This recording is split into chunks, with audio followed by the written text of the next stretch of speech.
you can live well if you let me govern the way I want. That was the trade-off. Well, that's gone now. They're now plunging into hardship. They're rolling back to 1998 when the country was in a crisis, when life was very hard, and suddenly Putin's that authority, that compact is gone.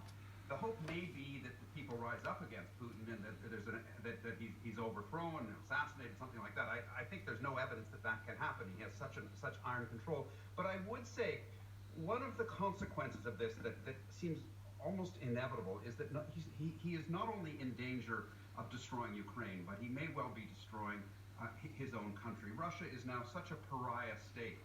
And you know, just a moment happened to me today that I found incredibly moving. I bumped into a Russian woman here in London who I know well and have worked with, and just casually said, "How are you?" And she burst into tears and she said, "I feel so ashamed. This feel is 1 so minute guilty. now, just over, Left and he Russia hasn't stopped because it was blinking. such a hard place to live, but this is something else. I don't know what to do." So And I think this is one of a contenders feeling for that blinking at is week. increasingly shared by Russians who are just observers in their own country's maniacal mission here. And it's going to leave Russia in a terrible, terrible spot, economically, politically. Just see if we can see where his eyes, just like pupils, just do go a little bit straight, like they've gone out of a circle into like a line, not a complete slit, but more of a distorted slit. See if I can spot it again. The thing that should really... Just fast forward it, because take it off this guy here.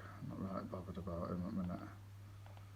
Well, you know, the whole principle of Russia, formerly the Soviet Union, having nuclear arms and the U.S. having nuclear arms was this notion of mutually assured destruction. That if you blow us up, we're going to blow you up. We'll send them at you before yours land, and we're all going to be gone. So that was kind of the tacit understanding of the Cold War that led to thousands upon thousands of nuclear arms being aimed across the world at one another, and that's really what kept the peace, and that remains.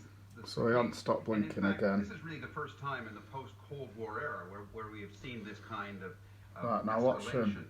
Watch this guy here. The Biden White House is very See him touch his neck then, right? When you see these people like touch the nose and touch the neck, it generally means they're letting these people know that they're dropping a bollock. You can see that on YouTube content creators sometimes when they're doing podcasts, and one of them spazzing out, and then they'll try scratching the nose, itching the face, or doing something to let them know. Now, if it were just camera, there'd be no need to let these people know, because it's just genuinely an innocent camera, you know, defect, or that's just what the camera does. But when they're too busy, when they're too busy, we'll go back to that again. So this is twice now that that guy presenting, when the camera's gone on him, yeah, has done a body movement or is shaking his head like that, as if to let him know that he is dropping a bollock. So it's been going now for nearly 4 minutes and he still hasn't stopped.